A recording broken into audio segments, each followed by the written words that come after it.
But yeah, the Swartland and the valley here of Piketberg towards the Groot Winterhoek Mountains on the other side is now being revealed.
Oh, this was now quite a relaxed morning here at Hoghouse at Kruistementvlei Farm. What a lovely place to stay. If you want to find a relaxing, beautiful space on top of Piket-Bo-Berg, please make contact with Rihet. She will sort you out. She's got fantastic accommodation options here, self-catering units like Hoghouse. She's even got a permanent caravan that you can stay and a beautiful campsite. So this is the place to stay. This is also the place, as I mentioned, where the farmers market takes place every last Saturday of the month. So I think that is also something that is worthwhile to visit. I've not done it myself, but we'll certainly come back for that one day. We are continuing the trip, as I mentioned yesterday already. We are heading towards Piketberg, but I'm not going to take the quickest route there. I think being on top of Piket-Bo-Berg is a good opportunity to have a bit of a look what it looks like here. This is quite a spread out area here on top of the mountain with lots of fruit farms. So apples, pears, peaches, even persimmons produced here, and I'm just gonna ride around and see what it looks like. Oh, look at these rock formations. It's a unique space. So I'm going to take a road that will take us a little bit to the northwestern part of Piket-Bo-Berg.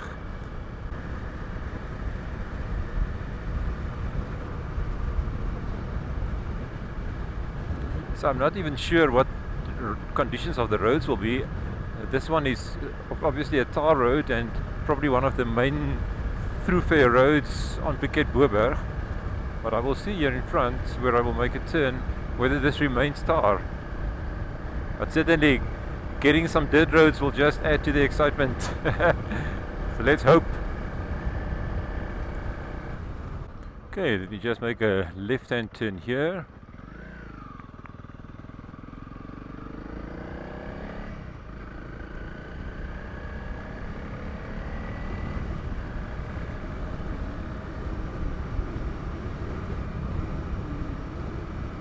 As I said, this road will take us more to the northwestern parts of the Piket-Bo-Berg area. Yeah, almost looks like olive trees here on the left hand side, left and right. Oh, this is beautiful, beautiful.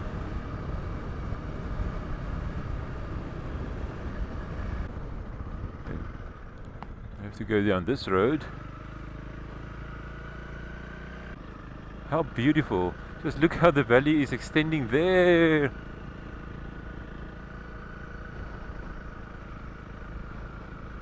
No, this is certainly a different world here at the top.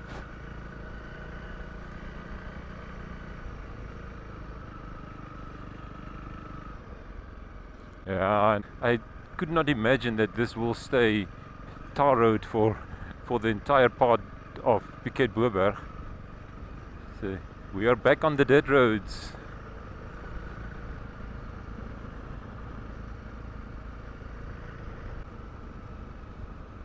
So these twists and turns, there's lots of roads that one can take here, so I suppose one can get easily lost if you don't have a GPS. So I've downloaded the Google Maps map of this area. So the waypoint that I put in now is Lee Maranaki, so this is where this road will go. So if you want to follow this route, you should put that as a waypoint, but maybe just a reminder that for every video I post, I do put a link to the Google Map route that I took for that trip. So you just go to the video description, copy and paste that Google Maps link, and you will see exactly where I rode. And I try to make it as accurately as possible, because I think it can sometimes be quite frustrating to just see me taking turns and riding places and not knowing exactly where I am. Sure, this is certainly a little bit rougher road, but yeah, no problem. But with that link, you will be able to follow exactly where I went. I'm just loving this views. Yeah.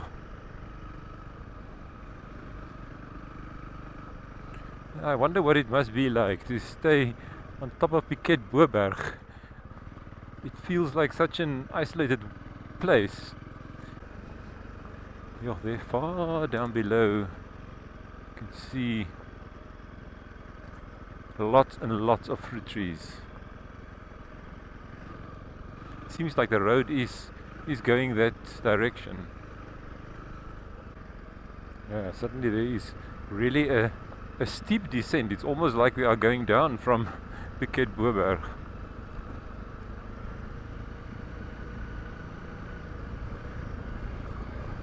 But I'm just loving these little roads. How nice is this?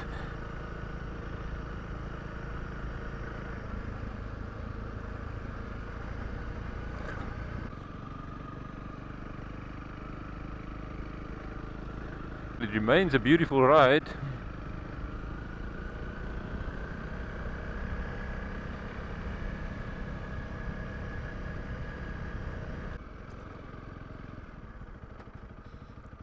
Well, suddenly I'm back on a tar road.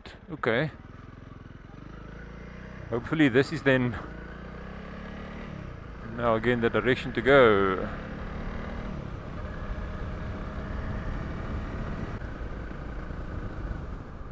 Okay, so now I'm the Mouton's Valley Road. This sounds good. New Caledonia Road. So yeah, I think this is the road that what I'm taking now. I will have to turn around in the end because there's no other route coming back this way.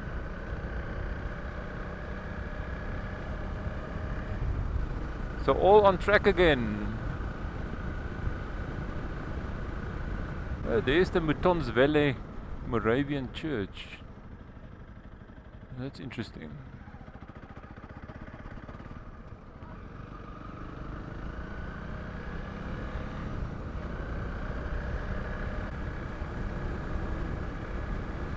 Yeah, you are really staying in a mountain landscape area if you stay here.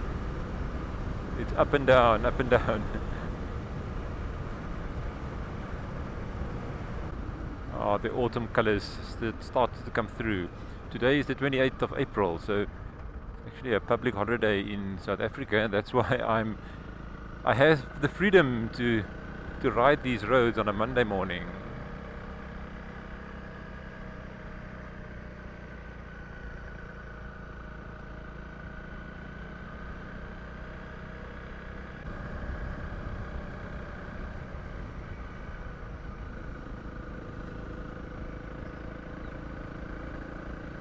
Yeah, this farm almost feels like a village.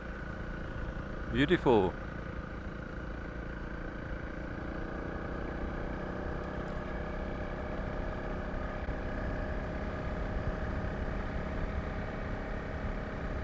No, I must say this Piket-Bo-Berg is really quite a wide expanse of farms and farms. So many farms. So you can ride very far. So it does bring a certain sense of interesting isolation, because you know there's only one or well at most two access roads to get here, but once you are here there's lots of different places to go. Look at this beautiful dam.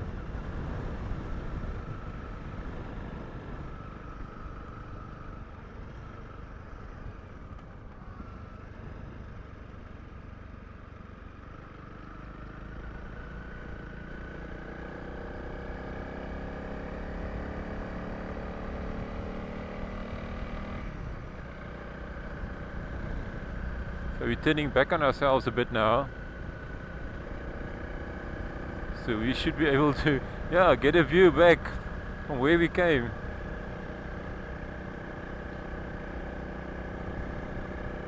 Climbing a bit out of the valley. Oh, but just look how beautiful. Sure.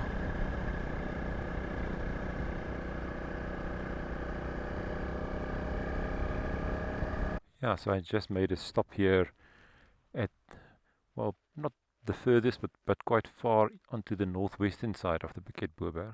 So this is the Limaranaki waypoint. I'm almost there, but I'm going to turn around now because, as I said, this road you have to go back to get off Piket-Bo-Berg again.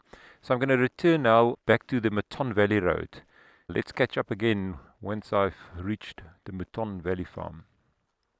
I'm now back at the Mouton Valley Farm, so I will now continue on to Piketberg, which is our final destination for today.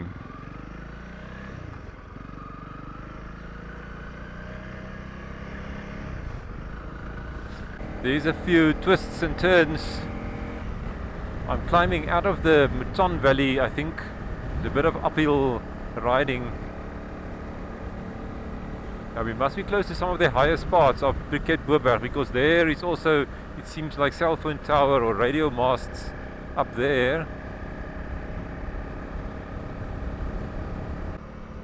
I'm certain we are now at some of the highest points because suddenly there's views in many directions that you can see very, very far. Sure. Yeah, so we are now at the start of the Versfeld Pass. So we should be dropping down from Piket-Bo-Berg mountain now very quickly.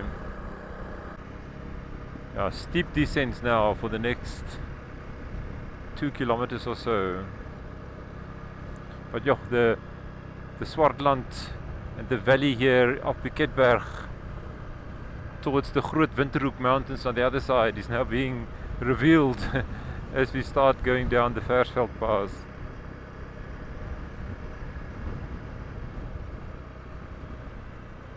Yeah. No, this is certainly beautiful. So this is the Swartland that you are seeing here in front of you, the Groot Winterhoek Mountains, and then you go up the Piket-Bo-Berg Pass to Citrusdal on the other side, and of course Porterville is also there at the foothills of the Groot Winterhoek Mountains, and you get an excellent view of this going down Versfeld Pass.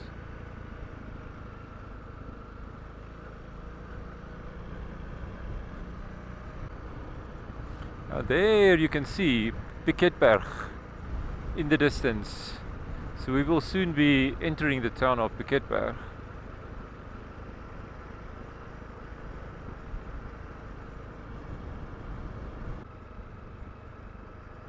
Yeah, so quite a number of tight hairpin bends, at least, well, 3 or 4 180 degrees turns that you have to turn on yourself. So this is quite a winding road up.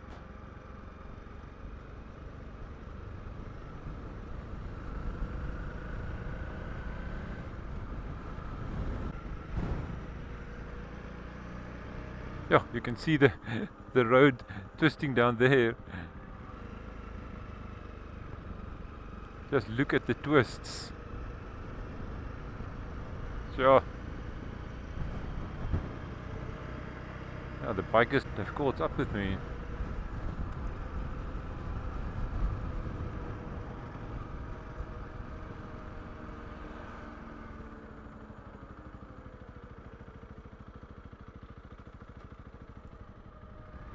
I made a stop here in one of the hairpin bends in the Versfeld Pass. Now, the Versfeld Pass has got an interesting story because it's actually the story of 2 passes. The one that we are driving or riding now is actually the second pass, but the first pass is where the person of John Versfeld comes into the picture. Now, John Versfeld was a farmer that stayed on top of Piket-Bo-Berg. He probably had a farm there in the late 1800s, and he was always frustrated by how difficult it is to get to the top of Piket-Bo-Berg. So he envisaged the first pass to be built, and it's actually not in this spot. It's actually 9 kilometers from Piketberg, whereas Versfeld Pass is about 4 kilometers.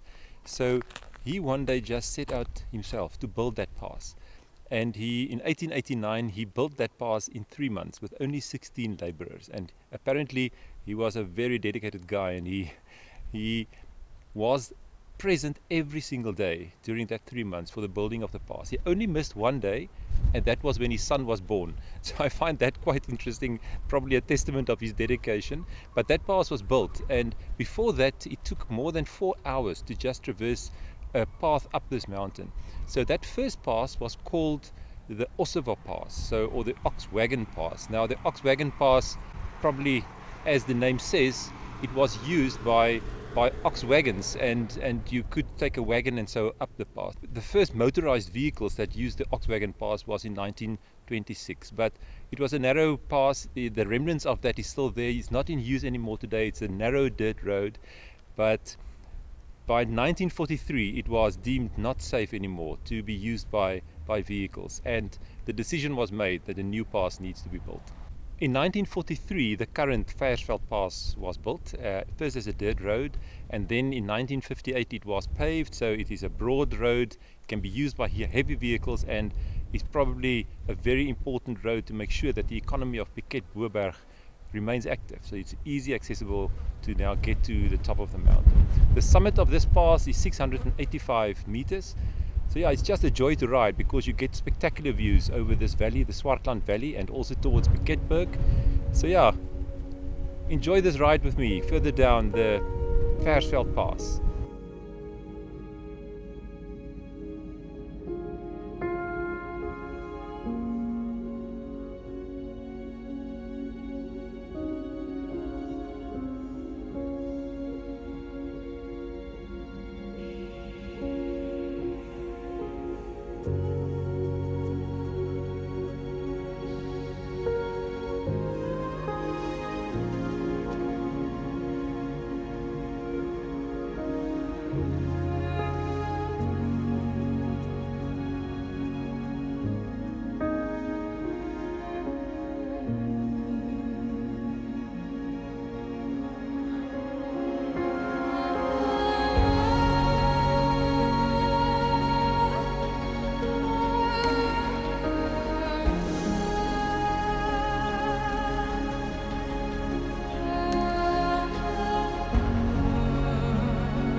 Yeah, so we've now reached the bottom of the Versfeld Pass. What a lovely ride.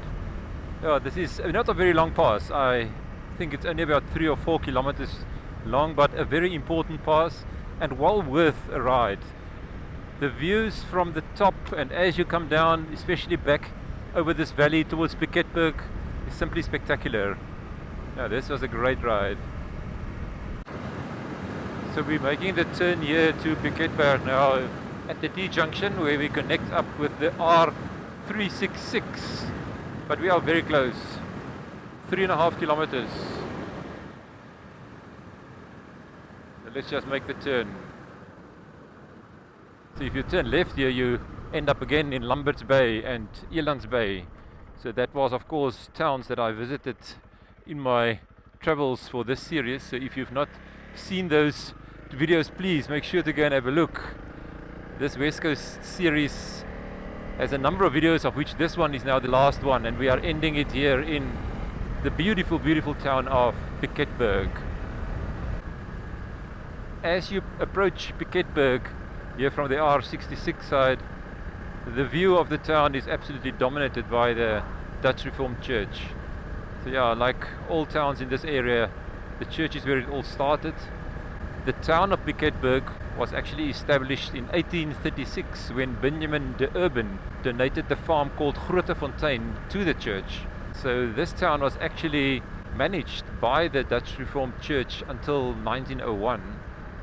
So the name Piketberg apparently refers to the French word piquet, which refers to a military post. Now indeed, a military post was based here since 1670, especially to protect the farmers from the local Khoi tribes that made raids on the farm. So yeah, there's quite a long history this year. But I'm just gonna head my way towards the church so that we can just have a closer look. I think if I just keep on with this incline, I should get close to the church, because this town is actually based here on the slopes of the Piketberg mountain. It actually has got quite some elevation from the bottom to the top of the town. But hopefully we'll get a good view of the church very soon. But yeah, isn't this a neat little town, Piketberg? Yeah, so I think around this corner one will get to the older parts of Piketberg. Just look at this beautiful, beautiful building. Sure, this is stunning. Yeah, and just behind it is the beautiful, beautiful church of Piketberg. Now this church in Piketberg was already started to be built in 1833. And what is so impressive about this church is it's got a very distinct new Gothic style. Just look at it. I mean, to me there's similarities with the Moravian church in Goedverwacht, where you also have the stone and the white edging. This is the back side of the church, so let's just ride around to have a look from the front. Oh, this beautiful building. Number 1 Church Street. This is this building's address. Yeah, this new Gothic style I think is quite distinct and prominent here in South Africa for this church. Maybe if I park here to this side, we will be able to see the church much better. Indeed. There you can have a very nice view on the front facade of this church. It is designed actually by a very well-known architect, Carl Otto Hager, which apparently designed many churches, many Dutch Reformed churches in South Africa, but this is one of his most prominent designs, and it was completed in 1836, so it was completed in the same year that the town of Piketberg was established. Isn't this beautiful?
as if you just ride up from the church here, you will get to the Piketberg High School. It's also a beautiful, beautiful building. Not sure how well you were able to see it, but with the backdrop of the mountain, simply stunning. But let me just go and see whether I can find the synagogue building. I think that is also an interesting building to see. So the Jewish community built the synagogue in 1926, and at that time apparently there was about 13 of these Jewish families based in Piketberg. Okay, so the synagogue is actually quite further down. Oh, here it is, on the right hand side is the synagogue. So the front facade, it seems, is not faced towards the street, it's actually faced towards the side. But let me just make a stop here.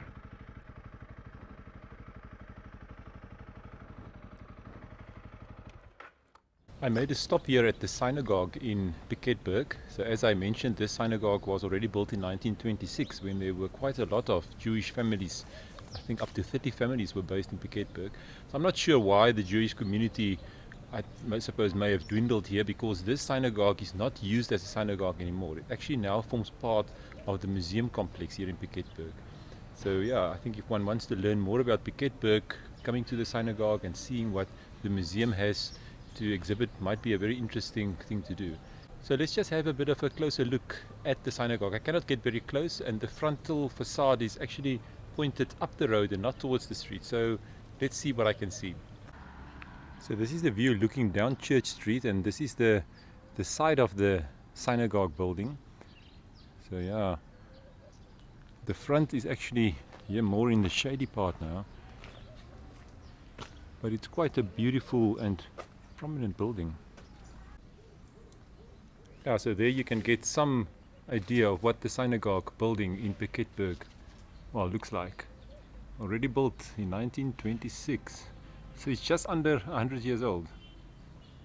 This now brings me to the end of this video, and in fact the end of this West Coast series. Yo, it was such a privilege to bring this to you. I hope you enjoyed the videos. I hope you enjoyed the video of today.